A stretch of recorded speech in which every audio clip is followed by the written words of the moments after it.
ఈ వీడియోలో మనం భగవద్గీత అధ్యాయము 11 శ్లోకము 35ను పరిశీలిద్దాం. ఈ అధ్యాయం విశ్వరూప సందర్శన యోగం.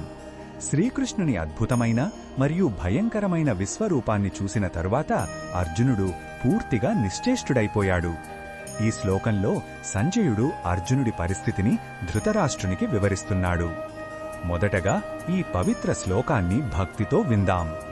సంజయ ఉవాచ ఏతచ్ఛ్రుత్వా వచనం కేశవస్య కృతాంజలిర్వేపమానః కిరీటీ నమస్కృత్వా భూయ ఏవాహ కృష్ణం సగద్గదం భీతః ప్రణమ్య.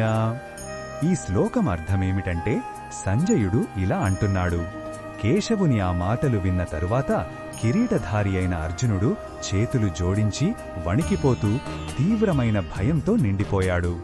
అతను మళ్లీ శ్రీకృష్ణునికి సాష్టాంగ నమస్కారం చేసి గొంతు పూడుకుపోగా గద్గద స్వరంతో మాట్లాడటం ప్రారంభించాడు. ఇక్కడ అర్జునుడి మానసిక మరియు శారీరక స్థితి స్పష్టంగా వర్ణించబడింది. అది కేవలం భయం కాదు, భక్తితో కూడిన గొప్ప గౌరవం. ఈ శ్లోకంలో ఉన్న భావం మనకు ఏమి చెప్తుందంటే, భగవంతుని అనంతమైన శక్తిని మరియు మహిమను ప్రత్యక్షంగా చూసినప్పుడు ఒక జీవుడికి కలిగే సహజమైన స్పందన ఇది. అహంకారం పూర్తిగా నశించి కేవలం వినయం, భక్తి మరియు అర్పణ భావం మిగిలిపోతాయి. ఆ దివ్య అనుభూతి ముందు మాటలు రావు, శరీరం వణుకుతుంది, మనసు భక్తితో నిండిపోతుంది.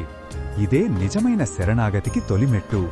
ఈ బోధనను మన దైనందిన జీవితంలో ఎలా ఉపయోగించుకోవచ్చు అంటే, మనం భగవంతుని గొప్పతనాన్ని ప్రకృతిలో, మన జీవితంలోని అద్భుతాలలో చూసినప్పుడు మనం కూడా వినయంతో స్పందించాలి.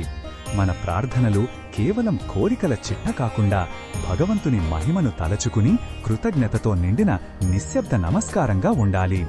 అర్జునుడిలా భయభక్తులతో దైవానికి నమస్కరించడం మనలోని అహాన్ని తగ్గించి ఆధ్యాత్మికంగా ఎదగడానికి సహాయపడుతుంది. మరిన్ని భగవద్గీత శ్లోకాల అర్థాన్ని తెలుసుకోవాలంటే మా తదుపరి వీడియోలను తప్పకుండా చూడండి.